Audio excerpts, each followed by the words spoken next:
దేవుని పరిశుద్ధ నామమునకు సమస్త మహిమా ఘనత ప్రభావములు కలుగునుగాక.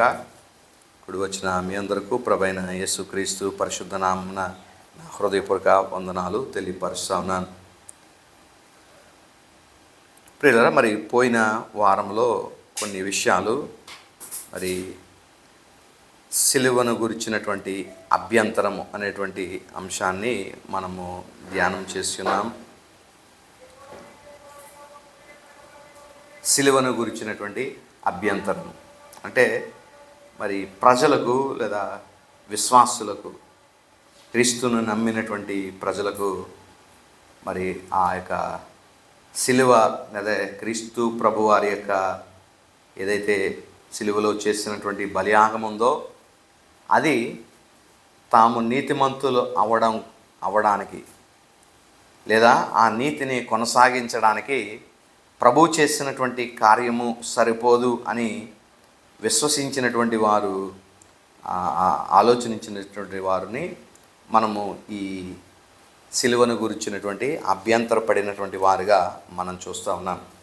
కాబట్టి ఎవరైతే మరి ప్రభు యొక్క సిలువ మరణము నాకు సరిపోదు, నా వంతు నేను ఏదైనా ప్రభువుకి చేయాలి అని ఎవరైతే ఆలోచిస్తారో అలాంటి వారిని మనము ఈ అభ్యంతరమైనటువంటి వ్యక్తులుగా, సిలువను గురించి అభ్యంతరపడేటువంటి వ్యక్తులుగా వారిని మనం చూస్తున్నాం.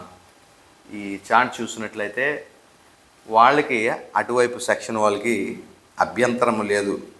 దేని గురించి అభ్యంతరం లేదంటే విశ్వాసంతో పాటు క్రియలు కనుక కలిపితే వారికి ఎలాంటి అభ్యంతరము లేదు. ప్రభువు సిలువ మరణముతో పాటుగా మేము కూడా ఏదైనా చేయాలి అని ఆలోచన చేసేవారు. సిలువ ప్లస్ క్రియలు, సిలువతో పాటు నా క్రియలు కూడా రక్షింపబడడానికి అవసరమై ఉన్నాయి అని నమ్మేటువంటి ఈ యూదుల సువార్త ఏదైతే ఉందో ఇది మానవ యోగ్యతను మీద ఆధారపడి ఉంది. మానవుడు పలానా రకంగా జీవిస్తే, పలానా విధానంగా నడుచుకుంటే అప్పుడు రక్షింపబడతాడు అనేటట్లుగా ఈ యూదుల సువార్త మరి ఉంది ప్రియులరా, యూద మతస్థుల యొక్క సువార్త. అయితే మరి క్రీస్తు యొక్క సువార్త లేదా సత్య సువార్త మానవులకు బోధించేటువంటి అంశం ఏంటంటే విశ్వాసం మాత్రమే సరిపోతుంది, సిలువ మాత్రమే మనకి సరిపోతుంది. సఫిషియన్సీ ఆఫ్ క్రైస్ట్ డెత్, సిలువలో ప్రభువు చేసినటువంటి కార్యం మనకి మోర్ దాన్ సఫిషియంట్ అనే విషయాన్ని మనం అర్థం చేసుకోవాలి. ఇదే పౌలు సువార్త మరి గలతీ పత్రికకు రాస్తూ ఉన్నాడు. ఇది మానవ యోగ్యతని డిమినిష్ చేస్తూ ఉంది లేదా ఎలిమినేట్ చేస్తూ ఉంది. మానవుడికి యోగ్యత మీద ఆధారపడి లేదు. దేవుడే సమస్తాన్ని మనుషుల కోసం జరిగించున్నాడు. మనం చేయాల్సిందల్లా ఆయన ముగించిన కార్యమునందు, ఆయన చేసిన కార్యమునందు విశ్వాసం మాత్రం ఉంచితే మనకి సరిపోతుంది అనేటువంటి సత్యాన్ని మనం పోయిన వారంలో మనము నేర్చుకుని ఉన్నాం. ఇది దినము మరికొన్ని విషయాలు మనము ఈ యొక్క అధ్యాయం నుండి మనం ముందుకు సాగుదాం ప్రియులరా. 13వ వచనం నుండి 26వ వచనం వరకు మనం చూసినట్లయితే ఇదంతా ఒక భాగాన్ని తెలియపరుస్తూ ఉంది.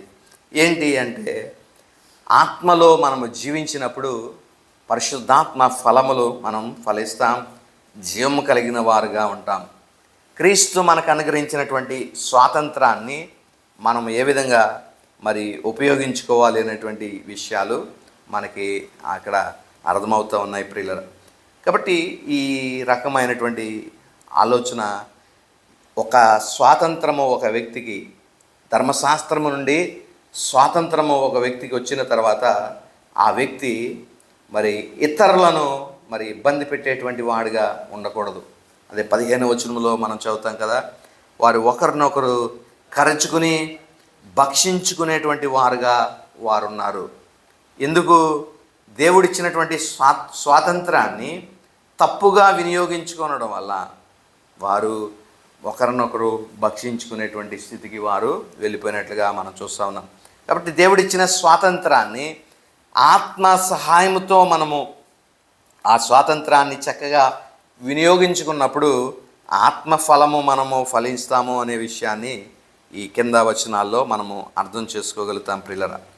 తప్పుడుగా ఉపయోగిస్తే దానివల్ల కలిగే పరిణామం ఏంటంటే ఒకరినొకడు కరుచుకుని బొత్తుగా నశించిపోయేటువంటి పరిస్థితి ఏర్పడుతూ ఉంది. కాబట్టి అలాగా ఒకడినొకడు కరుచుకునేటువంటి వాడిగా కాకుండా క్రీస్తు యొక్క మరి ఇచ్చినటువంటి స్వాతంత్రాన్ని ఆత్మ సహాయంతో మనం సద్వినియోగపరచుకోవాలని మరి దేవుని యొక్క మరి ఆ వాక్యము మనకి తెలియపరచబడుతుంది. ఎందుకంటే మానవుని యొక్క హృదయము అది భయంకరమైనటువంటిది, అది ఘోరమైన వ్యాధి కలది, దాన్ని గ్రహించగలిగిన వాడెవడని ఇర్మియా గ్రంథంలో 17వ అధ్యాయం 9వ వచనంలో మనం చదువుతూ ఉన్నాం. ప్రియులరా, ఈ రకమైనటువంటి హృదయము కలిగినటువంటి వారు ఎల్లప్పుడూ అలాంటి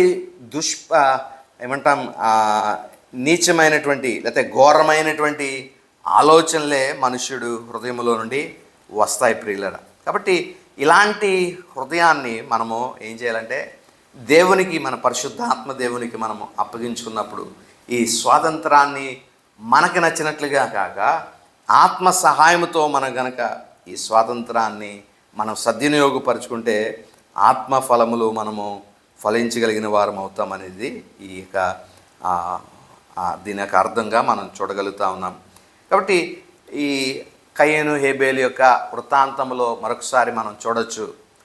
కయీను అర్పించినటువంటి అర్పణ దేవుడు మరి అంగీకరించలేనటువంటి పరిస్థితుల్లో ఉన్నప్పుడు అతనికి ఏం కలిగిందంటే తన యొక్క సహోదరుని మీద మరి అసూయ పెంచుకున్నట్లుగా కక్ష పెంచుకున్నటువంటి పరిస్థితిని మనం చూస్తూ ఉన్నాం.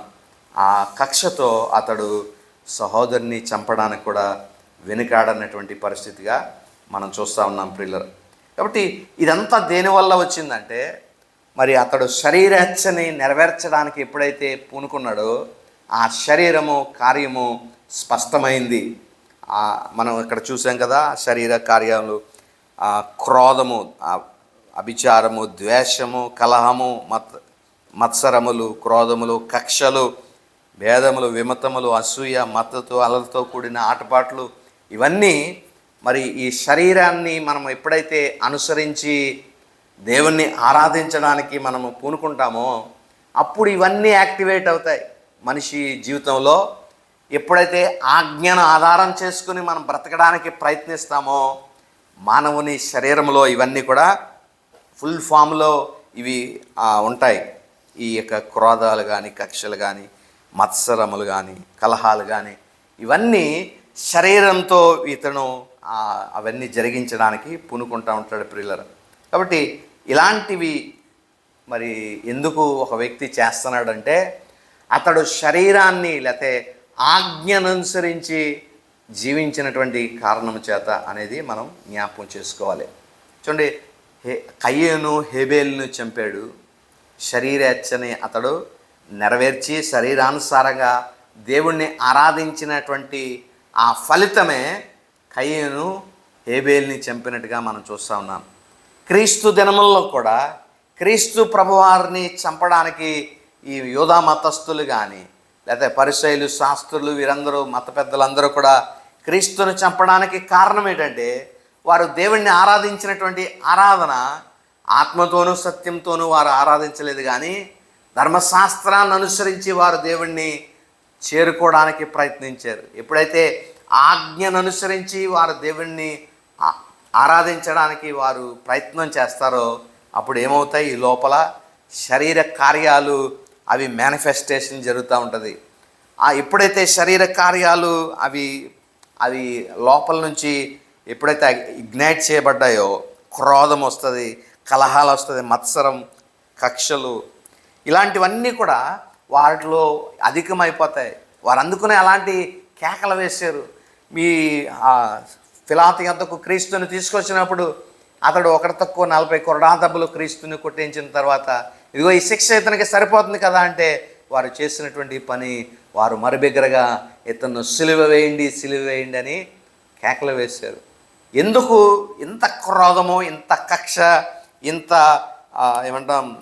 ద్వేషము, కలహము, మత్సరము వీళ్ళకి కలిగింది అంటే వీరు ఆరాధించిన ఆరాధన విధానము ఆజ్ఞను అనుసరించి దేవుణ్ణి చేరుకోవాలని, ఆజ్ఞను అనుసరించి దేవుణ్ణి ఆరాధించడానికి.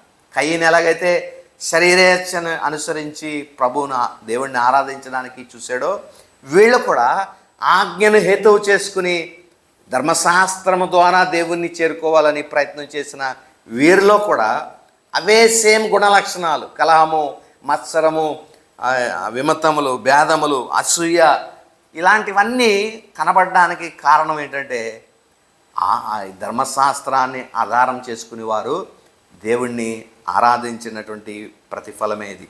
కాబట్టి మనం ఎప్పుడైతే దేవుణ్ణి ధర్మశాస్త్రాన్ని అనుసరించి లేదా ఆజ్ఞలను అనుసరించి ప్రభువును ఆరాధించడానికి మనం ప్రయత్నిస్తామో, అప్పుడు మనలో ఏమొస్తాయంటే ఈ శరీర కార్యాలన్నీ కూడా మనలోనూ కలుగుతాయి. ద్వేషం మనలోకి వచ్చేస్తుంది, కలహం వస్తుంది, మత్సర పడతా ఉంటాం, తర్వాత అసూయ పడతాం, అల్లరితో కూడిన ఆటపాటలకు, వీటన్నిటి మన జీవితాల్లో మేనిఫెస్టేషన్ చేయబడ్డం మనం చూస్తూ ఉంటాం ప్రియులరా. కాబట్టి ఇవి మన జీవితాల్లో రాకుండానట్లుగా మనం చేయాల్సినటువంటి పని ఏంటంటే, దేవుడు మనకి ఇచ్చినటువంటి స్వాతంత్రాన్ని సరిగ్గా సద్వినియోగపరచుకోవాలి. అది ఎలాగంటే, నా శరీర క్రియలను బట్టి నేను ప్రభువుని ఆరాధించకుండా ఉండడానికి నేను చేయాల్సింది ఏంటంటే, నేను ఏం చేసినా దేవునితో నాకున్న సంబంధం అది మరింత బలపడదు లేదా తెగిపోదు. నా మీద, నా క్రియల మీద ఇది ఆధారపడి లేదు. ప్రభు చేసిన కార్యము, సిలువలో ఆయన చేసినటువంటి బలియాగము, అది నాకు సరిపోద్ది అని మనం నమ్మాలి. ఎప్పుడైతే అది సరిపోదని అనుకుంటామో అప్పుడే మనం ఏదైనా చేయాలని అనుకుంటాం. కాబట్టి ఇది నాకు సరిపోదు అని మనం ఎప్పుడైతే విశ్వసిస్తామో అప్పుడు మనం ప్రభువుని ఆ విధంగా ఆరాధించడానికి మనం ముందుకు వస్తామనేటువంటిది ఈ వాక్య భాగం యొక్క అర్థం ప్రియుల. కాబట్టి కయ్యను మరి విశ్వాసాన్ని క్రియలతో కలిపి మరి ఎప్పుడైతే దేవుణ్ణి ఆరాధించడానికి వచ్చాడో, అతను వచ్చింది దేనికి? దేవుణ్ణి ఆరాధించడానికి వచ్చాడు. అతడేమీ అన్యుడు కాదు, దేవుడి గురించి తెలుసు. కానీ దేవుడిని గురించి ఆరాధించినటువంటి ఆ ఆరాధన విధానంలో తన క్రియలను కలిపినట్లుగా మనం చూస్తూ ఉన్నాం. ఇద్దరు విశ్వాసులే, ఇద్దరు దేవుణ్ణి ఆరాధించడానికి వచ్చిన వాళ్ళే, కయ్యను ఏబేలు కూడా. అయితే ఒక వ్యక్తి మాత్రము సంపూర్ణంగా విశ్వాసం మీద మాత్రమే ఆధారపడ్డాడు. ఒక వ్యక్తి విశ్వాసముతో పాటు తన క్రియలను కలిపినట్లుగా మనం చూస్తూ ఉన్నాం. ఎప్పుడైతే తన క్రియలను కలిపాడో లేదా ఆజ్ఞను హేతువు చేసుకుని దేవుణ్ణి ఆరాధించడానికి పూనుకున్నాడో అప్పుడు అతనిలో ఈ శరీర కార్యాలు స్పష్టమయ్యాయి. క్రోధం వచ్చింది, అతని సహోదరుని మీద ఆ ద్వేషం కలిగింది, మత్సరపడ్డాడు. అలాంటి స్థితి మరి అతనికి చంపడానికి సైతము వెనుకాడలేని పరిస్థితిగా మనం చూస్తూ ఉన్నాం ప్రియుల. కాబట్టి ఈ నిద్రావస్థ స్థితిలో ఉన్నటువంటి ఈ పాపము, మనిషి జీవితంలో పాపము మనం ఎప్పుడు అది యాక్టివేట్ చేయబడుతుంది అని అంటే, మనం ఎప్పుడైతే ఆజ్ఞను తీసుకుని వస్తూ ఉన్నామో అప్పుడే మానవులో ఉన్నటువంటి ఆ యొక్క పాప స్వభావము ఇగ్నైట్ చేయబడుతుంది, అది ప్రేరేపింపబడుతుంది. కాబట్టి మనం ఆజ్ఞ లేనంతసేపు, ఆజ్ఞను దూరంగా ఉంచినంతసేపు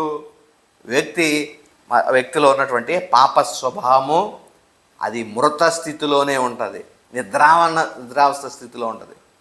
కానీ ఎప్పుడైతే ఆజ్ఞను మనం దగ్గరికి తీసుకొచ్చామో లేదా ఆజ్ఞను అనుసరించడానికి ప్రయత్నిస్తూ ఉన్నామో, ఆజ్ఞ ద్వారా దేవుని ఆరాధించడానికి ఎప్పుడైతే మనం పూనుకున్నామో అప్పుడే పాప స్వభావముకు అదే మనం రేకెత్తించినటువంటి వారం అవుతామనేది మనం ఈ భాగం ద్వారా మనం నేర్చుకోవచ్చు ప్రియులారా. కాబట్టి దేవుని వైపు విశ్వాసం మాత్రమే మరి మనం ఉంచాలి. విశ్వాసంతో పాటు క్రియలు గనక మనము చేపడితే దానివల్ల కలిగే దుష్ప్రయోజనాలే మరి ఎక్కువ, పరిణామాలు ఎక్కువ జరుగుతాయనేది మనం జ్ఞాపకం చేసుకోవాలి ప్రియులారా. కాబట్టి శరీర సంబంధమైన క్రియలు మనం చేయకుండా ఉండాలి అంటే మనం ఆత్మను అనుసరించి జీవించాలా. ప్రభు చేసిన కార్యము సరిపోతుంది నాకు అనేటువంటిది మనము విశ్వసించినటువంటి వారంగా ఉండాలి. అలా లేకపోతే గలతీలు కూడా వీళ్ళు ఏం చేస్తున్నారంటే ఒకరినొకరు భక్షించుకోవడానికి గల కారణం ఏంటంటే వారు ఆత్మను అధీనములో కాక అక్షరాన్ని లేదా ఆజ్ఞను అనుసరించి జీవించడానికి వారు పూనుకున్నారు. ఆజ్ఞను ఎప్పుడైతే అనుసరించి వారు నడుచుకోవడానికి ప్రయత్నం చేశారో అప్పుడే వారు మరి ఈ యొక్క శరీర కార్యాలని అనగా ఒకరినొకరు క్రోధముతో, కక్షలతో, ఒకరికొకరు మీద ఒకరికి ద్వేషభావము, మత్సరం కలిగి ఒకరినొకరు ఖర్చుకుని తినేసేటువంటి పరిస్థితికి వారు వచ్చారు ప్రియులరా. కాబట్టి దీనికి నుండి మనం దూరపరచబడాలి అంటే మనము క్రీస్తు యొక్క ముగించినటువంటి పని మీద సంపూర్ణమైనటువంటి విశ్వాసం మనం ఉంచాలి ప్రియులరా. అయితే ఈ యొక్క స్వేచ్ఛ సరిగ్గా మనం ఎలా ఉపయోగించుకుంటాం అని అంటే ప్రేమలో ఒకరినొకరు మరి సేవించుకోవాలి. Serve one another through love. ప్రేమ ద్వారా ఒకరినొకరు మనము మరి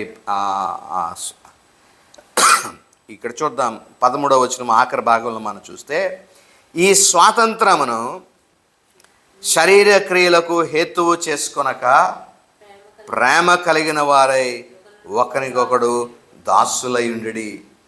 ప్రేమ కలిగిన వారై ఒకరికొకడు దాసులయుండి. ఎప్పుడు ఈ మనస్తత్వం ఒక వ్యక్తికి వస్తుంది? ప్రేమ కలిగి ఒకరికొకరు దాసులుగా ఉండేటువంటి ఈ స్థితి ఎప్పుడు వస్తుంది?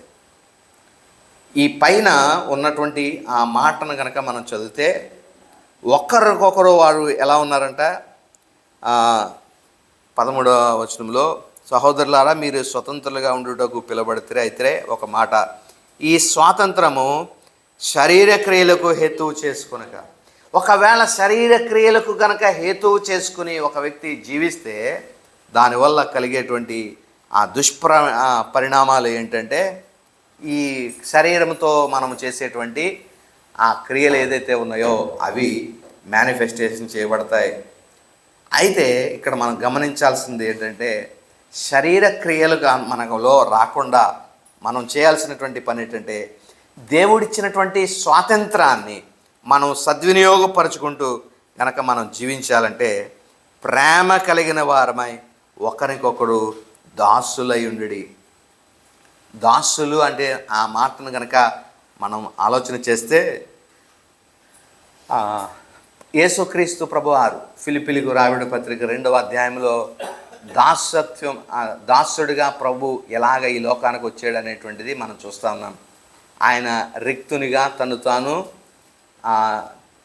దేవునితో ఉండుట విడిచిపెట్టకూడని భాగ్యమని ఎంచుకొనక దాసునిగా తను తాను రిక్తునిగా చేసుకుని ఈ భూలోకంలోనికి ప్రభు వచ్చారు. అయితే ఈ తగ్గింపు ఏదైతే దాసులుగా ఉండడానికి అంటే దాసుడిగా ఉండి ఆయన చేసిన పని ఏంటంటే మనం చూస్తే సర్వీస్ చేశారు. ఆయన సర్వీస్ ఇన్ లవ్, ప్రేమతో ఆయన మరి ఆయన ఆ ప్రేమతో ఇతరులకు మరి లేకపోతే తన శిష్యులకు కానీ తన యొద్దకు వచ్చినటువంటి వ్యక్తులకు కానీ ఆయన పరిచర్య చేసినటువంటి స్థితిని మనం చూస్తూ ఉన్నాం, సర్వీస్ చేసిన పరిస్థితి. కాబట్టి యేసుక్రీస్తు ప్రభు అందుకనే ఆయన అంటారు కదా, నేను పరిచర్య చేయించుకోవడానికి రాలేదు కానీ పరిచర్య చేయడానికి నేను వచ్చాను అని. దాసుడే పరిచర్య చేస్తాడు. అంటే ఉదాహరణకి ఒక స్లేవ్ అనేటువంటి వ్యక్తి ఉన్నాడు అనుకో, ఒక ఏమంటాం బానిస ఉన్నాడు అనుకోండి. ఆ బానిసని ఎవరైతే కొనుక్కుంటారో, డబ్బులు ఇచ్చి కొనుక్కుంటారో, ఆ వ్యక్తి చెప్పినటువంటి విధంగా ఈ దాసుడు పని చేస్తాడు తన యజమానికి. అతడు ఏం పని చెప్తే ఆ పని ఈ దాసుడు చేస్తాడు. ఎందుకంటే తను వెలపెట్టి తన్ని కొన్నాడు కాబట్టి. అలాగా దాసుడు అనేటువంటి ఆ మాట కనుక మనం అర్థం చేసుకుంటే మనం ఒకరినొకరు దాసులు అంటే మనం అనుకుంటాం నేను ఆడికి దాసుని ఏంటి, లేకపోతే ఆడి కింద నేను ఉండడం ఏంటి అనేటట్లుగా మన అహము అడ్డుపడుతుంది. అలాగ మనం ఉండడానికి, మనం ఇతరులకి లోబడడానికి మనకి అంత ఇష్టత మనకు ఉండదు. ఎందుకంటే మన దృష్టిలో మనమే యోగ్యులంగా మనం ఎంచుకుంటాం. మనమే యోగ్యులం. నేనే అతనికన్నా గ్రేట్, నేనే అతనికన్నా గొప్ప, నేనే అతనికన్నా ఇది అని అనుకుంటాం. కానీ ఇక్కడ వాక్యం మనకు సెలవిస్తుంది, ఎప్పుడైతే దేవుడు మనకి ఈ స్వేచ్ఛని అనుగ్రహించాడో, చూడండి జాగ్రత్తగా ఆలోచించండి. ఒకసారి ఇతను ఎక్కడ ఉన్నాడంటే, దేని కింద స్లేవ్ కింద ఉన్నాడంటే, దేని కింద దాసుడిగా ఉన్నాడు ఈ వ్యక్తి? ధర్మశాస్త్రానికి దాసుడిగా ఉన్నాడు. ఇప్పుడు దేవుడు ఈ ధర్మశాస్త్రము నుండి వాడిని విడిపించాడు. స్వేచ్ఛ ఇతనికి వచ్చింది. ఈ స్వేచ్ఛతో ఇతడు ఒకరికొకరు భక్షించుకునేటువంటి వారుగా కాక ఇప్పుడు ఇతను ఎలా ఉండాలంటే ఒకరికొకడు దాసులుగా ఉండండి. ఒకరికొకడు. ఇప్పుడు ఈ స్వేచ్ఛ వచ్చింది, అయినా సరే ఇతడు మళ్ళీ దాసుడు అవుతా ఉన్నాడు.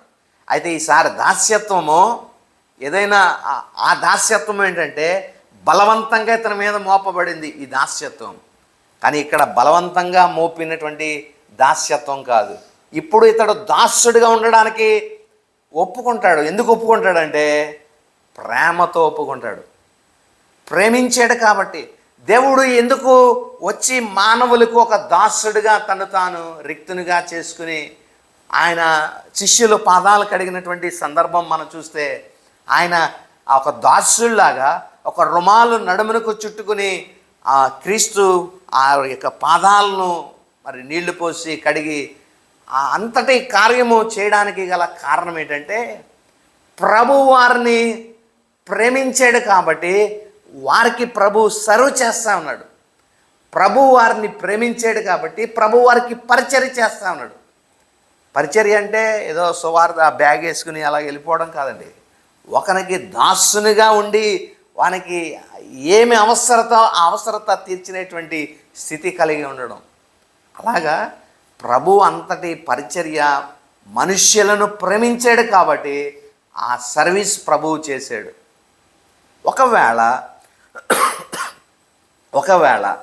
ఒక వ్యక్తి కనుక లేకపోతే ఒక క్రైస్తవుడు లేకపోతే క్రీస్తుని యందు విశ్వసించినటువంటి వ్యక్తి కనుక నిజమైనటువంటి దేవుడు అనుగ్రహించినటువంటి స్వాతంత్రాన్ని నిజంగా ప్రభు ఆ వ్యక్తి అంగీకరించాలనుకుంటే ఆ స్వాతంత్రాన్ని సద్వినియోగపరచుకోవాలనుకుంటే అతడు చేయాల్సిందల్లా ఏంటంటే దేవుడిచ్చినటువంటి ఈ స్వాతంత్రాన్ని ప్రేమన వలన ప్రేమతో ఒకరికొకడు దాసుడిగా ఉంటాడు. ఒకరికొకడు దాసుడు అంటే నీకు అవసరత ఏంటి, నీ యొక్క స్థితిగతులు ఏంటి అనేటువంటిది నీకు సహాయపడడానికి కొరకు నేనున్నాను అన్నట్లుగా ప్రభు చేసిందంటే కదా. నీ ప్రతి దానిలో నేనున్నాను, నీకు తోడున్నాను అన్నట్లుగా ప్రభు ఆ దాసుడిగా వారితో ఉండి వారి యొక్క ప్రతి అవసరతలు తీర్చినట్లుగా మనం చూస్తూ ఉన్నాం. కాబట్టి క్రైస్తవులు ఒకరి ప్రేమతో ఒకరినొకరు ఏం చేయాలా, సేవ చేసుకోవాలి. ప్రస్తుత దినాల్లో క్రైస్తవ్యములో ఈ సేవా దృక్కోణము మనం చూడలేము. సేవ అంటే ఏదో ఆ చర్చిలో ఇలాగా లేకపోతే కుర్చీలు సర్దడమో లేకపోతే ఇలాగ ఇంకోటి చేయడమో ఇవి సేవ అని అనుకుంటున్నాం. దేవుని ఆలయానికి సేవ చేయడానికి మనకి అది బాగానే ఉంటుంది. కానీ వ్యక్తికి సేవ చేయడానికి మాత్రం మనము ముందు ఉన్నాం. దైవజనులకి సేవ చేయమంటే చేస్తారు. అంటే దైవజనులు బ్యాగులు మోయడం అయ్యగారు అంటే వాళ్ళు భోజనం చేస్తే వాళ్ళ ప్లేట్లు తీస్తారు, వాళ్ళకి లేగనకుండా వాళ్ళ చేతుల్లో నీళ్లు పోసి అయ్యగారు మీరు కదలకండి ఇలాగే కూర్చోండి అని ఏ సర్వీస్ కావాలో దైవజనులకి చేస్తారు. ఎందుకు చేస్తారు? దానిలోనే ఒక స్వార్థం ఉంటుంది. దైవజనులకి చేస్తే దేవునికి చేసినట్టు ఆశీర్వాదం మాకు వస్తుంది అన్నట్లుగా దైవజనులకి చేస్తారు. కానీ ఇక్కడ చెప్పేటువంటిది ప్రభు ఇచ్చేటువంటి ఇదేంటంటే ఒకరికొకరు దాసులై ఉండండి. ఒకరినొకరు దాసులై. ఇప్పుడు ఇదే సేవ లేకపోతే ఇదే దైవజనుడికి ఏదైతే నువ్వు సేవ చేస్తున్నాను అనుకుని చేస్తున్నావో అదే నీ తోటి వ్యక్తికి చేయి. అమ్మా నువ్వు కదలకుండు, నీకు నీళ్ళు తెస్తాను, నువ్వు ఇలాగ కూర్చో, నువ్వు ఇబ్బంది పడద్దు అని ఆ వ్యక్తికి తోటి సహోదరుడికి ఆ విధమైనటువంటి సేవ మనం చేస్తామంటే చేయం. దైవజనుడు కాబట్టి అతనికి గుర్తింపు పొందడానికి, అతని మన్నన పొందడానికి, లేకపోతే ఇతనికి చేస్తే దేవుని ఆశీర్వాదం వస్తుందని దేవుని ఆశీర్వాదం పొందడానికి మనం ఈ కార్యాలు చేస్తాం. కానీ తోటి సహోదరులకు తోటి వ్యక్తులకు మనం ఇలాంటి సేవా పరిచర్య మనం చేయం. ప్రియుల దేవుడు ఈ లోకానికి వచ్చినప్పుడు ఆయన ఈ లోకాన్ని ఎలా ఏలాడు అని మనం ఆలోచన చేస్తే త్రూ సర్వీస్ ప్రభువు ఏలినటువంటి ఆ విధానము ఆయన సర్వ్ చేస్తా వారికి ఒక దాసుడిగా ఉండి, దాసుడు చేసే పని ఏంటంటే అతడు సర్వీస్ ఇవ్వడమే. ఎవరైతే మాస్టర్ కొనుక్కున్నాడో, ఏ యజమానుడైతే అతన్ని కొనుక్కున్నాడో ఆ యజమానుడికి ఇతడు పరిచర్య చేయడమే, అతడికి సేవలు చేయడమే ఇతని యొక్క పని. కాబట్టి ఇప్పుడు మనల్ని ఆయన కొనుక్కున్నాడు, మరి ఆయనకి మనం ఎందుకు ఆ రీతిగా మనం పని చేయం? ఆయన ప్రభువుకు పని చేయడం అంటే ఏంటి అని మనం ఆలోచన చేస్తే ఇక్కడ ఈ మాటను మనం అర్థం చేసుకుంటాం. ప్రేమ కలిగిన వారమై ఒకరినొకడు సేవ చేసుకునిడి. ప్రేమ కలిగిన వారై ఒకరినొకడు సేవ చేసుకుని, ఇది చాలా ప్రాముఖ్యతమైనటువంటి అంశంగా మనం భావించాలి. ప్రస్తుత క్రైస్తవ్యంలో ఒకరినొకరు ప్రేమించినటువంటి విధానము లేదు ప్రియులరా. ఒకవేళ ప్రేమించాల్సి వస్తే గనక ఇంకా ఇది తప్పదు అని అనుకుంటే ఎలాంటి ప్రేమను మనం ఎవరి మీద ప్రేమ చూపించడానికి మనం చూస్తామంటే, మన సమకాలికులు లేదా మన సేమ్ స్టేటస్లో ఉన్నటువంటి వారితోనే మనం ఏమంటాం ప్రేమను వ్యక్తపరిచేటువంటి స్థితిని మనం చూస్తాం. మనకన్నా తక్కువ వారిని మనం ప్రేమించే స్థితి మనకు ఉంటుందంటే ప్రశ్నార్థకమే. అలాంటి వ్యక్తుల్ని ప్రేమ వారికి కనపరచడానికి మనము ముందుకు రాము. ఇక్కడ ప్రభు మనతో మాట్లాడుతున్నటువంటి మాట, ఒకరినొకరు ప్రేమ కలిగినటువంటి వారై మీరు ఈ ప్రేమను ద్వారా ఒకరికొకరు సర్వ్ చేసుకోండి. ఆ స్వాతంత్రాన్ని మీరు సరిగ్గా వినియోగించుకోవాలంటే మాత్రము ప్రేమ కలిగిన వారై ఒకరికొకరు దాసులుగా ఉండండి. దాసునికి సొంత ఇష్టాలు ఉండవు, సొంత కోరికలు ఉండవు, సొంత ఏమంటాం చిత్తం అనేటువంటిది, ఇది నేను నా ఇష్టం నేను ఇలా చేస్తాను అనుకునడానికి దాసునికి ఏ రైట్ ఉండదు. యజమానుడు చెప్పినట్లుగా, యజమానుడు తగ్గట్లుగా ఇతడు నడుచుకోవాలి. అదే మైండ్ సెట్ని, అదే ఆ విధానాన్ని ఒకరికొకరు దాసుడై ఉండండి అని ఆ మాటలో మనం అర్థం చేసుకుంటే, నేను నీకు దాసుడిని అని అన్నప్పుడు నేనేం చేయాలా? నా ఇష్టాలు కాదు, నా ఆలోచన, నా యొక్క కోరికలు ప్రణాళికలు కాదు, నా మాస్టర్వి నువ్వు అని నేను అతనికి లోబడుతున్నట్లు. అలా ఉంటారు ఎవరన్నా?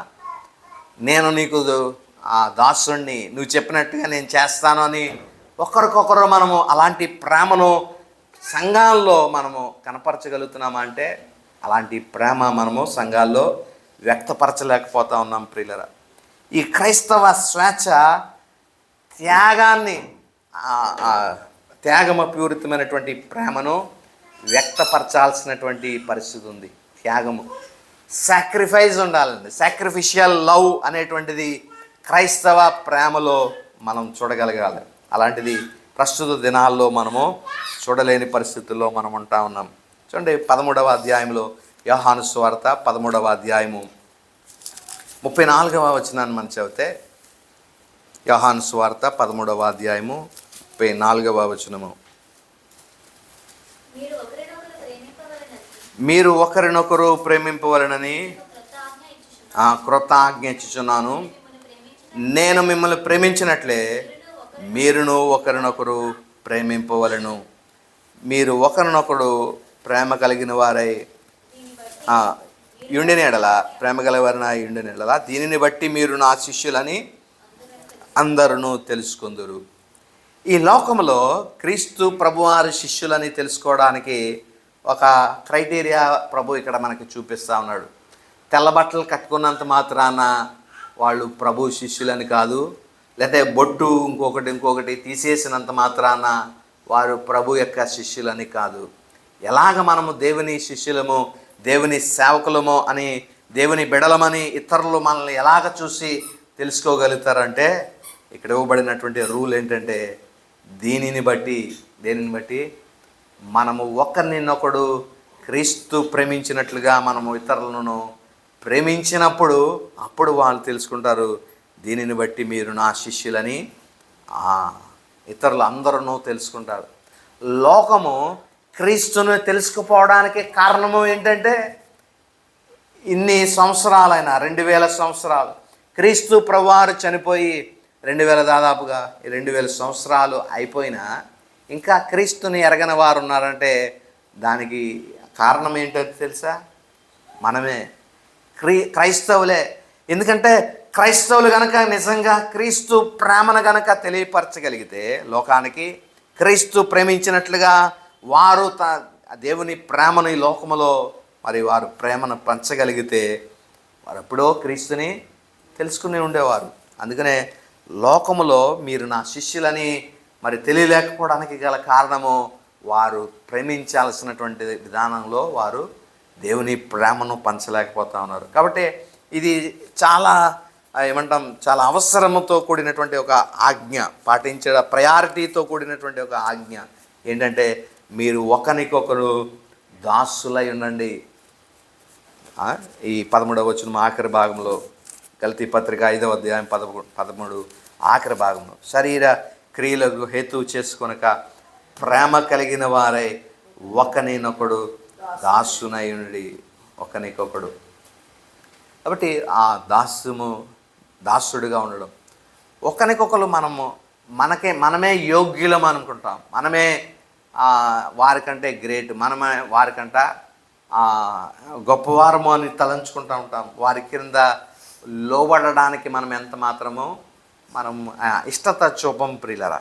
అలాంటిది ప్రభువు చేసినటువంటి ఈ లోకాన్ని ఏ విధంగా ప్రభువు గెలుచుకున్నాడు అంటే ఆయన అథారిటీ ఏం ఉపయోగించలేదు, త్రూ లవ్. ప్రభువు లోకాన్ని గెలిచిన విధానము త్రూ లవ్. కాబట్టి మనము ఈ సూత్రాన్ని మనం అనుసరించాలి. చాలామంది లోకాన్ని జయించడానికి త్రూ పవర్, శక్తిని ఉపయోగించి, అధికారాన్ని ఉపయోగించి లోకాన్ని చేజెక్కించుకోవడానికి ప్రయత్నం చేశారు. అలెగ్జాండర్ ద గ్రేట్ మనకు తెలుసు కదా, లోకాన్ని జయించడానికి చక్రవర్తిగా అతడు ఎదగడానికి ఉపయోగించిన విధానము అతనికి ఉన్నటువంటి బలము, శక్తిని బట్టి, పవర్ని బట్టి, అథారిటీని బట్టి అతడు లోకాన్ని జయించడానికి చూశాడు, కానీ సాధ్యపడలేదు. కానీ ప్రభు ఆయన ఉపయోగించినటువంటి సాధనము ఆయన శక్తిని ఉపయోగించలేదు, ఆయన బలాన్ని ఉపయోగించలేదు, ఆయనకున్న అధికారాన్ని దేన్ని ఉపయోగించలేదు, కానీ ఆయనకున్న ప్రేమను మాత్రం ఆయన ఉపయోగించారు. సిలువలో ఆ ప్రేమను మనము చూడగలుగుతూ ఉన్నాం పిల్లలు. దేవుడు మానవుడికి ఇచ్చింది కూడా మొదటి ఏదైనా వనములో ఆదామవ్వలకు ఇచ్చినటువంటి మొదటి ప్రభు వారికి ఇచ్చినటువంటి బాధ్యత మనం చూస్తే, మీరు ఈ భూమిని మీరు ఫలించి అభివృద్ధి పొందండి, విస్తరించి దీనిని నిండించి దీనిని మీరు ఏలండి అన్నాడు. ఏలండి అంటే హ్యావ్ డొమినియన్, దీన్ని పరిపాలించండి. ఎలా పరిపాలించగలుగుతాడు? త్రూ సర్వీస్, పరిచర్య చేస్తూ, దాసునిగా నువ్వు నీ కర్తవ్యం నువ్వు నిర్వర్తించి దీనిని అభివృద్ధి పరచు, లేకపోతే దీనికి పేర్లు పెట్టు, దీనికి సేద్యం చేయి అని ప్రభువు ఏదైనా వనములో ఆదాము అవ్వలకు ఆ బాధ్యతనిచ్చాడు. త్రూ సర్వీస్, మీరు ఒకరికి పని చేస్తా, వాటి పేరు పెట్టడం ఒక పని, ఆ భూమిని సేద్యపరచడం ఒక పని, ఇలాగా ఈ పని చేస్తా మీరు ఆ సేవ చేయండి అన్నట్లుగా దేవుడు వారికి అక్కడ బాధ్యతను అప్పగించి ఉన్నాడు ప్రియులను. కాబట్టి ఇప్పుడు కూడా మనకి ప్రభు ఈ బాధ్యతను అప్పగిస్తూ ఉన్నాడు. ఏంటి ఈ బాధ్యత అంటే ఒకరినొకడు మరి ప్రేమ కలిగి ఒకరినొకడు సేవించుకోండి అనేటువంటి విషయము మనకి ఇక్కడ రాయబడతా ఉంది ప్రియులారా. కాబట్టి ప్రేమ కలిగిన వారమై మనము జీవించాలి. ఎందుకంటే ధర్మశాస్త్రం కింద వచనంలో దాని కంటిన్యూషన్ రాయబడుతుంది. ధర్మశాస్త్రం అంతయు కూడా ఒకే ఒక ఆజ్ఞలో నెరవేరిపోయిందంట. ఆజ్ఞ ఏంటంటే నిన్ను వలె నీ పొరుగు వారిని ప్రేమించుము అని ఒక్క మాటలో సంపూర్ణమై ఉన్నది. ధర్మశాస్త్రం అంతా కూడా ఒకే ఒక ఆజ్ఞలో సంపూర్ణమైనట్లుగా మనం చూస్తూ ఉన్నాం. కాబట్టి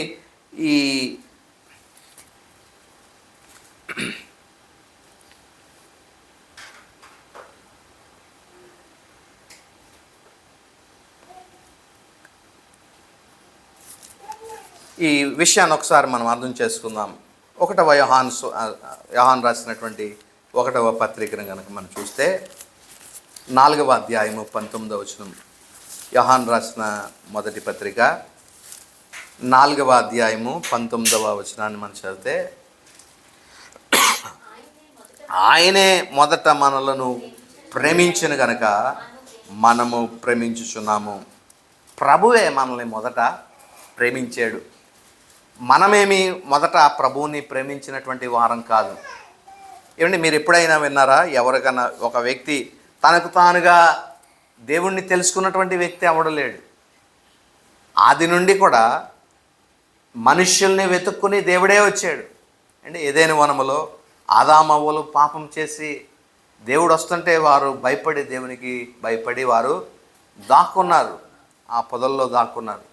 దేవుడే వారిని వెతుక్కుంటూ, ఆదామా నీవు ఎక్కడా అని ప్రభు వారిని వెతుక్కుని వచ్చాడు.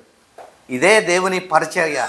నశించిపోతున్న మానవుల్ని వెతుక్కుంటూ దేవుడు వచ్చాడు. ప్రభు కూడా అదే, నశించిన దాన్ని వెదకి రక్షించుటకు క్రీస్తు యేసు ప్రభు వారు ఈ లోకానికి వచ్చేవారు. ఇదే మన క్రిస్మస్గా ఈ వాక్యాలు మనం చదువుతూ ఉంటాం. కాబట్టి ప్రియులరా, ఈ విషయము ప్రభువే మొదట మనల్ని ప్రేమించాడు కాబట్టి మనం ఆయన్ని ప్రేమిస్తూ ఉన్నాం. కాబట్టి మనం ప్రేమించడానికి కారణము ప్రభు మనల్ని ప్రేమించాడు మొదట. ఏ విధంగా ప్రభు మనల్ని ప్రేమించాడు, ఎలాంటి స్థితిలో ఉండగా ప్రభు మనల్ని ప్రేమించాడు? రోమపత్రికలో చదువుతాం కదా, 5:6-10 వచనాల్లో మనం ఇంకనూ బలహీనమై ఉండగా, మనం ఇంకనూ భక్తిహీనులమై ఉండగా, మనం ఇంకనూ పాపులమై ఉండగా, మనం ఇంకనూ శత్రులమై ఉండగా క్రీస్తు మన కొరకు చనిపోయారు. దేవుని ప్రేమ మనము దేవునికి లోబడినప్పుడో, లేకపోతే దేవునికి విధేయులమైనప్పుడో, లేకపోతే పరిశుద్ధమైన జీవితం జీవించడం వల్ల దేవుడు మనల్ని ప్రేమించలేదు. మరి ఎందుకు ప్రేమించాడు దేవుడు? ఎలాంటి స్థితిలో ఉండగా ప్రేమించాడు దేవుడు? ఇంకా బలహీనులుగా ఉన్నప్పుడే.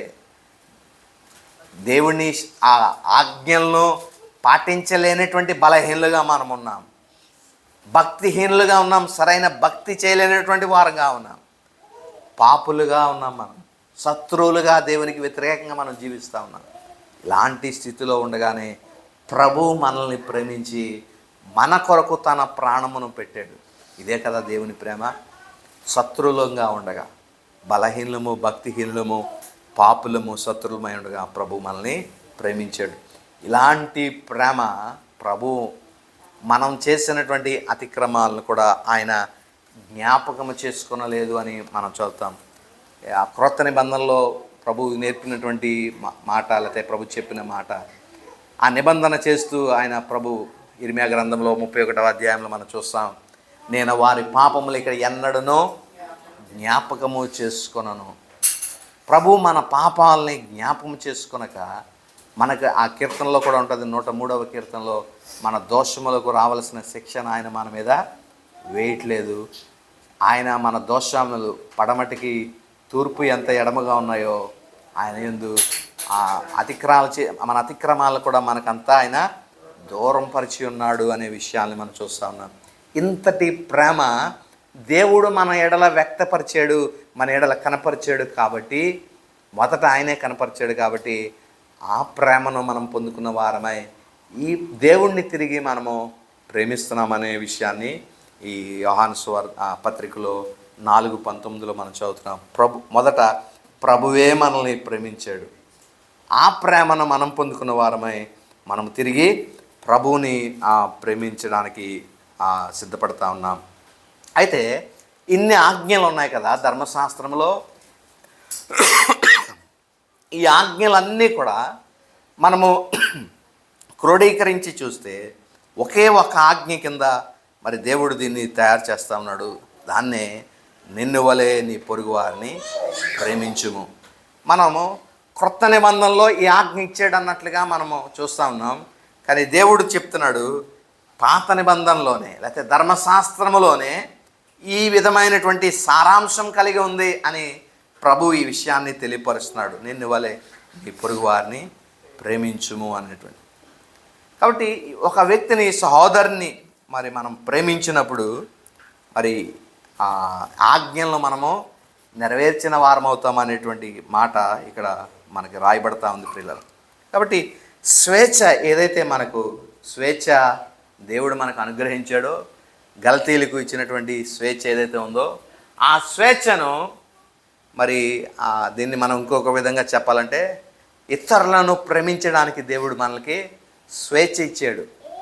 నువ్వు నీ తోటి సహోదరుని ప్రేమించవచ్చు లేదా ద్వేషించవచ్చు. ఆ చాయిస్ దేవుడు నీకే ఇచ్చాడు. బలవంతంగా నేను ఆయన ఏమీ నీ మీద రుద్దట్లేదు. అది ఎంచుకునేటువంటి ఒక ఎంపిక.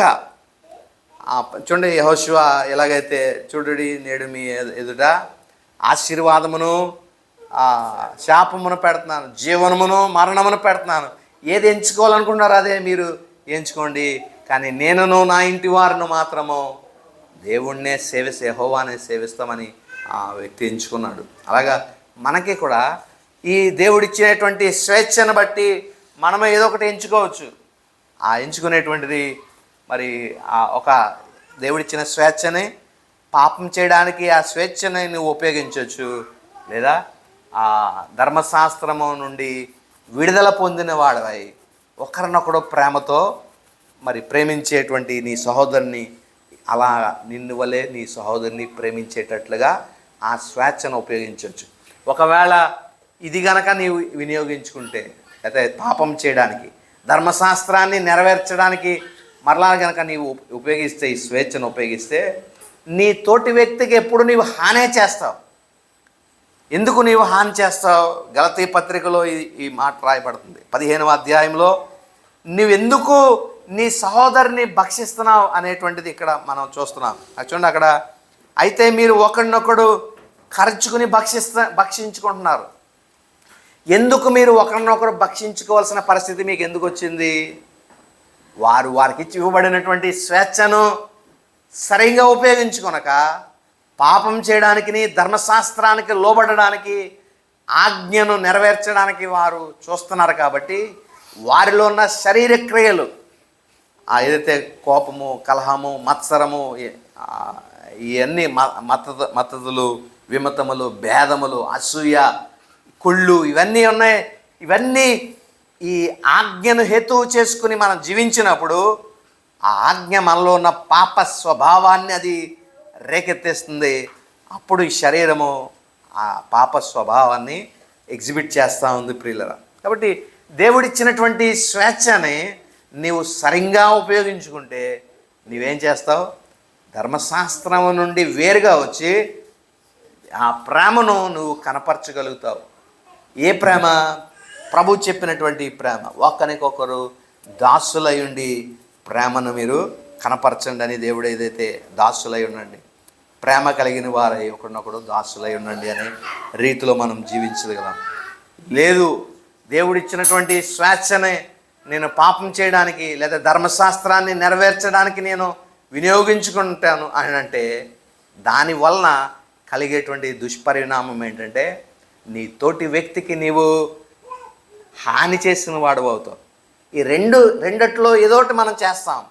ఐదర్ నీ సహోదరుని నీవు ప్రేమించిన వాడవన్న అవుతావు, లేదా నీ సహోదరుని ద్వేషించేవాడు, వాడి మీద అసూయపడేటువంటి వాడు, అతని మీద కలహము, అతని మీద మత్సరపడేటువంటి వాడు, అతని మీద విమతములు, భేదాలు, గొడవలు పెట్టుకుని, ఇదే కదా వీళ్ళు చేసినటువంటి పని. ఒకరి మీద ఒకరు కలహాలు పెట్టుకుంటున్నారు, ఒకరి మీద ఒకరు గొడవలు పెట్టుకున్నారు, మత్సరపడుతున్నారు, ఒకరికొకరు ఖర్చుకుని బొత్తిగా నశించిపోయే స్థితికి వీరు వచ్చేసారు.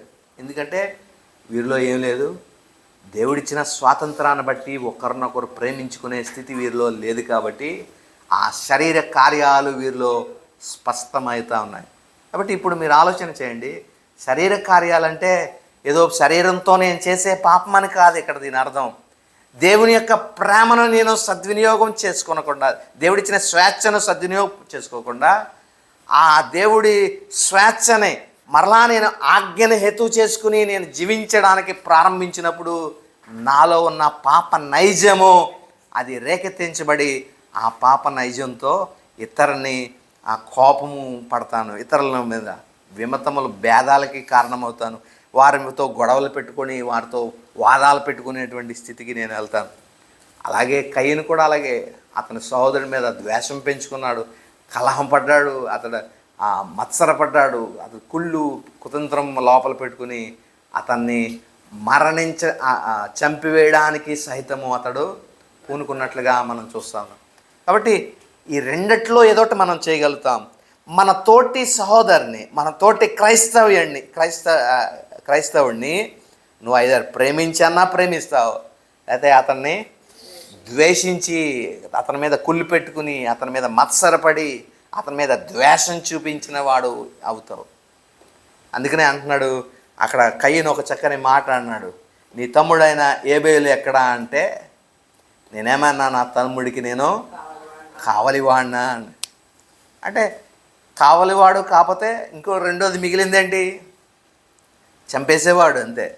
నీ తమ్ముడిని నీవు ప్రొటెక్ట్ చేస్తావు, లేదా నీ తమ్ముడిని నువ్వే నాశనం చేసిన వాడు అవుతావు. బైబిల్లో కూడా లేకపోతే ప్రస్తుత క్రైస్తవ్యంలో కూడా ఇదే రెండట్లో ఏదో ఒకటి నువ్వు చేయాలి. ఐదర్ నీ సహోదరుని నువ్వు ప్రేమ చేత నీవు అతన్ని దేవుని ఉగ్రత నుండి అతన్ని కాపాడిన వాడవు అవుతావు, లేదా నీవే అతన్ని నాశనం అయ్యేటట్లుగా ఒక కారకుడుగా అవుతావు. ఈ రెండిట్లో ఏదో ఒకటి చాయిస్ నువ్వు ఎగ్జిబిట్ చేస్తావు. ప్రేమ కనుక నీలో లేకపోతే, క్రీస్తు ప్రేమ ప్రకారము దేవుడిచ్చిన స్వేచ్ఛని సద్వినియోగం చేసుకోనకుండా ఆ ప్రేమను దుర్యోగం చేసుకుని నీవు దాసుడిగా ప్రేమ ఒకరికొకరు ప్రేమ కలిగిన వారై దాసులుగా మనం ఉండకపోతే కనుక, మనలో ఇది లేకపోతే ఇంకోటి ఏముంటుంది, రెండోది ద్వేషించేటువంటి స్థితే. ప్రేమ లేనప్పుడు ఒకరినొకరు కరుచుకుని భక్షించుకుని బొత్తిగా నాశనం అయిపోయేటువంటి పరిస్థితి ఏర్పడుతుంది. కాబట్టి ప్రియులారా, ఈ భాగము చాలా ప్రాముఖ్యతతో కూడుకున్నటువంటిది. ఒక పక్కన థియాలజీతో పాటు ప్రాక్టికల్ ఇష్యూస్ కూడా ఇందులో చాలా ఉన్నాయి. అది ఆచరణాత్మకమైనటువంటి ఆ విషయాలు, అవి ప్రస్తుత క్రైస్తవంలో ఎంతో ప్రాముఖ్యతను సంతరించుకున్నటువంటి పరిస్థితి. ప్రేమ కలిగిన వాడవైతే నీ సహోదరుని నీవు కావలివాడుగా అతన్ని కావలి కాస్తావు. నేను అతను అన్న మాట నిజమే, నేను కావలివాడిని అంటే, అవును నువ్వు కావలివాడు కాదు. కావలివాడు అయ్యి ఉంటే నీ సహోదరుని నువ్వు చంపి ఉండేవాడు కాదు, కావలి కాసి ఉంటే.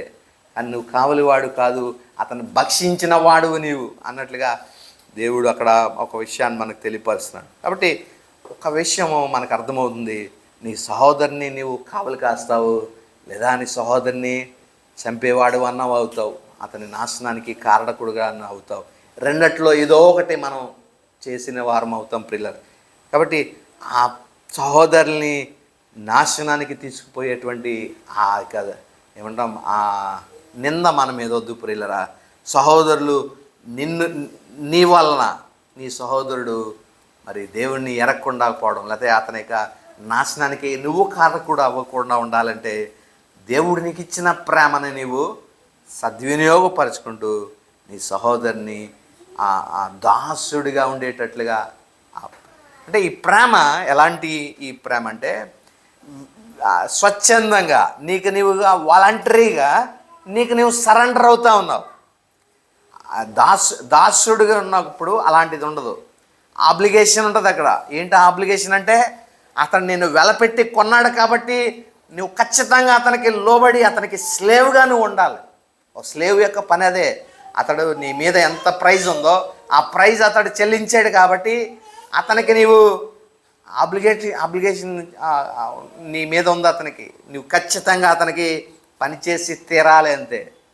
కానీ ఇక్కడ అలా నువ్వు ప్రేమించి తీరాలి అనేటువంటి ఆ ఆబ్లిగేషన్ ఏమీ లేదు. అది ఎలాంటిదంటే అదొక చాయిస్, స్వేచ్ఛ. అది నువ్వు ప్రేమించవచ్చు, లేకపోతే నువ్వు నీ సోదరుని ద్వేషించవచ్చు. చాయిస్ నీ చేతిలోనే దేవుడు ఇస్తా ఉన్నాడు. ఒకవేళ నీవు గనక ప్రేమించినటువంటి వాడు అయితే ఆ క్రీస్తు ప్రేమను నువ్వు కనపరిచి, దేవుడు నన్ను ఎంతలా ప్రేమించాడు, నేను ఎంత పాపినిగా ఉండగానే, నేను బలహీనుడిగా భక్తిహీనుడిగా పాపిగా శత్రువుగా ఉండగానే దేవుడు నాకు ఇంత ప్రేమను కనపరిస్తే, నా తోటి సహోదరుని నేను అదే ప్రేమతో ప్రేమించగలుగుతాను అనేటువంటి స్థితి నువ్వు కనపరచగలిగితే, ఆ సహోదరుని నీవు కావలివాడే అవుతావు. నిజంగా అతన్ని ఏమంటాం, ఆ బాధ్యత అతని మీద ఏంటి? ఆ బాధ్యత అంటే ప్రేమతో ఉన్నప్పుడు దాసుడిగా ఉంటావు.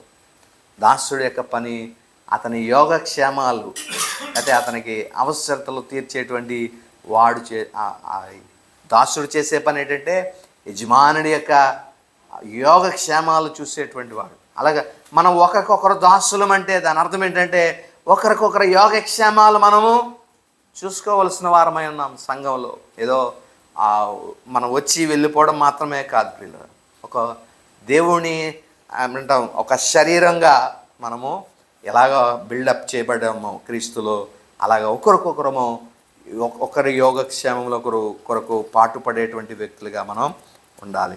ఇలా గనక ఒక వ్యక్తిని మనం పాటించగలిగితే ధర్మశాస్త్రాన్నే మనము పాటించిన వారమవుతామని దేవుని వాక్యము సెలవిస్తూ ఉంది. కాబట్టి దేవుడి ప్రేమను మనము కనపరచబద్దులమై ఉన్నాం. దేవుడు ఈ లోకాన్ని తన ప్రేమతో గెలిచాడు. కాబట్టి మనం కూడా ప్రేమతోనే మన సహోదరుల్ని మనము గెలవలసిన వారమై ఉన్నాం. ఒకరికొకరు ప్రేమతో దాసులమై ఉన్నాం. కాబట్టి ఈ విషయాలు మనం జాగ్రత్తగా అర్థం చేసుకుందాం. క్రీస్తు ఇచ్చిన స్వేచ్ఛ, ధర్మశాస్త్రము నుండి దేవుడు మనల్ని విడిపించాడు. ఇక మీదట నీవు ఆజ్ఞకు దాసుడు కాదు. పాపం చేసిన వాళ్ళందరూ పాపమునకు దాసులు ఒకప్పుడు, కానీ ఇప్పుడు దాసులుగా లేదు. ఆ పాప స్థితి నుండి దేవుడు మనల్ని విడిపించాడు, స్వతంత్రుడిగా నిన్ను చేస్తున్నాడు. అది ఈ స్వాతంత్రము నిన్ను ఒకరికొకరు భక్షించుకునేటువంటి స్థితికి నిన్ను దారి తీయకూడదు, కానీ ఒకరికొకరు ప్రేమతో దాసులై ఉండి ఒకరి యోగక్షేమముల కొరకు ఒకరు పని పాటుపడుతూ ఆ దేవుని ఆత్మ ఫలము మనలో ఫలించేటువంటివి ఆ స్థితికి మనం ఎదగాలి. అలాగా ఆత్మ ఫలము, సాత్వికము, దీర్ఘశాంతము, ఆశా నిగ్రహము ఇవన్నీ ఉన్నాయి కదా. ఇవన్నీ దేనికంటే ఇతరులతో నీకున్నటువంటి ఒక రిలేషన్ని నువ్వు ఎస్టాబ్లిష్ చేయడానికి. సంతోషము, మనకున్న సంతోషము ఎదుటివే అంటే మన సంతోషం అంటే మనమే సంతోషించడం అని కాదు, ఇతరులను నువ్వు క్రీస్తులోనికి తెచ్చే విషయంలో మనము ఆ సంతోషించే వారంగా, సమాధానము, ఇతరులతో మనకి సమాధానం. ఇలాగా ఒక చర్చి ఏమంటాం ఒక సొసైటీతో లేదా క్రీస్తు శరీరంతో మనకున్నటువంటి ఆ రిలేషన్షిప్లో ఇలాంటి ఫలాలు మనం ఫలించగలుగుతాం. ఇతరులను ప్రేమించే స్థితికి, ఇతరులతో సమాధానం కలిగిన వారంగా, సాత్వికం కలిగిన, దీర్ఘశాంతము, ఇతరులు ఎంత నిన్ను ఇది చేసినా వారి ఎడల క్రీస్తు కనపరిచిన దీర్ఘశాంతాన్ని మనము కూడా కనపరచగలుగుతాం. ఎందుకు ఇదంటే దేవుడు నాకు ఆ స్థితిని కలుగు చేశాడు, ప్రభువు నాకు ఆ మైండ్ ఇచ్చాడు, లేకపోతే ప్రభువుకి నేను సేవించినటువంటి స్థితి. ఒకప్పుడు నేను ఇలాంటి స్థితిలో ఉన్నప్పుడు ప్రభు నన్ను దీర్ఘశాంతంతో కనిపెట్టాడు కదా. ప్రభు నేను ఇన్ని పాపాలు చేసినా దేవుడు నాకు రావాల్సిన శిక్ష నా మీద రానివ్వలేదు. ప్రభు చెప్పే ఉపమానాలు కూడా అయ్యాయి కదా. నీకు ఒక వ్యక్తి ఇంత ఆ డబ్బు నీవు అతనికి అచ్చి ఉన్నప్పుడు, అతడు నిన్ను క్షమించినప్పుడు, ఒకవేళ ఇతడు వెళ్ళి తన కింద ఉండి ఒక చిన్నదానికి అచ్చి ఉన్నటువంటి వాడిని నువ్వు కట్టకపోతే నీ ప్రాణం తీసేస్తాను అని అంటే అప్పుడు ఇతడు ఏమవుతాడు? ప్రభు ఉపమానం అదే కదా. నువ్వు అంతటి అప్పును ఆ దేవుడు నీకు క్యాన్సిల్ చేసినప్పుడు నీ సహోదరుడికి, నీ కింద ఉన్న వాడికి నువ్వు చేసే చిన్న అప్పుని నువ్వు ఎందుకు క్యాన్సిల్ చేయలేకపోతున్నావని ఆ దేవుడు ఆ ఉపమానంలో చెప్తాడు. ప్రభు మన యొక్క దోష శిక్ష, మహాభయంకరమైన దోష శిక్షని ఆయన ఫ్రీగా క్షమించినప్పుడు నీ సహోదరుడు నీతో చేసిన చిన్న తప్పుని మనం క్షమించకుండా దాన్ని బట్టి వాళ్ళని జడ్జ్ చేస్తూ ఉంటాం కదా. అది ఎంతవరకు న్యాయము? ఇదే ప్రభు యొక్క బోధ. నిన్ను వలె నీ పొరుగువాడిని. ఎందుకు? ప్రభు నిన్ను ప్రేమించాడు. ప్రభు నిన్ను ఇర్రెస్పెక్టివ్ ఆఫ్ యువర్ ఏమంటాం మన భక్తి మీద లేకపోతే మన స్థితిగతుల మీద ఆధారపడకుండా నిన్నుగా ప్రభు ప్రేమించాడు. నువ్వు ఎలాంటి స్థితిలో ఉన్నా, బలహీనుడిగా ఉన్నా, భక్తిహీనుడిగా ఉన్నా, పాపిగా ఉన్నా, ఆఖరికి శత్రువుగా ఉన్నా దేవుడు నిన్ను ప్రేమించాడు. అలాంటప్పుడు నీవు నీ పొరుగు వారిని ప్రేమించడానికి ఏం అడ్డుపడుతుంది? కాబట్టి ఆ ప్రభువు ఇచ్చినటువంటి స్వాతంత్రాన్ని మనము కరెక్ట్గా సద్వినియోగపరచుకోవాలనేది దేవుడు ఈ వాక్య భాగం ద్వారా మనకు తెలియపరుస్తున్నాడు. అట్టి ప్రేమ మనం కూడా కలిగి ఉండి ఇతరులను ప్రేమించేటువంటి కృపాభాగ్యము పరిశుద్ధాత్మ దేవుడు మనకును అనుగ్రహించునుగాక. చిన్న ప్రార్థన చేసుకుందాం. కృపయు కనికరం గల మా ప్రియ పరలోక తండ్రి, మీ ఉన్నత నామానికి స్తుతి స్తోత్రాలు చెల్లిస్తున్నాం. కొద్ది నిమిషాలు ఈ వాక్యాన్ని మేము ధ్యానం చేయడానికి మీరు ఇచ్చినటువంటి కృప కొరకు స్తోత్రాలు. అయా, ఒకవేళ మా జీవితాల్లో నేను తండ్రి మీరు మా ఎడల కనపరిచినటువంటి ఆ ప్రేమని మేము ఇతరుల ఎడల కనపరచడానికి మేము అయా తండ్రి మేము అక్కడ దోషులుగా ఒకవేళ మీ ఎదుట నిలబడుతున్నామేమో, దయతో మమ్మల్ని మన్నించండి. మొదట మీరే మమ్మల్ని ప్రేమించున్నారు. ఆ ప్రేమను మేము కలిగిన వారమై తిరిగి ఆ ప్రేమని ఈ లోకంలో మేము పంచేటువంటి కృపాభాగ్యాన్ని మీరు మాకు దయచేయండి. నా ప్రేమ కలిగిన వారై ఒకరికొకరు దాసులై ఉండండి అని సెలవిస్తున్నారు. నిజమైన ఆ దాసుని యొక్క హృదయం మేము కలిగి ఉండడానికి సహాయం దయచేయండి. ప్రేమతో అయినా ఇదేదో ఫోర్స్గా మీరు మా మీద చేయట్లేదు, కానీ ప్రేమతో మేము వాలంటరీగా మాకు మేము స్వచ్ఛందంగా నా తండ్రి మేము ఈ ప్రేమ ఇతరుల ఎడల కనపరచడానికి కృపాభాగ్యాన్ని మీరే మా అందరికీ దయచేయమని, ఎత్తుబడిన వాక్యం మా వినికిడిలో ఫలింపచేయండి. వాక్యానుసారంగా జీవించడానికి మీ కృపను, మీ సహాయమును, మీ ఆత్మ నడిపింపును మీరే మాకు అనుగ్రహించమని యేసుక్రీస్తు పరిశుద్ధ నామమున స్తుతించి ప్రార్థించి వేడుకొనుచున్నాము తండ్రి. ఆమేన్.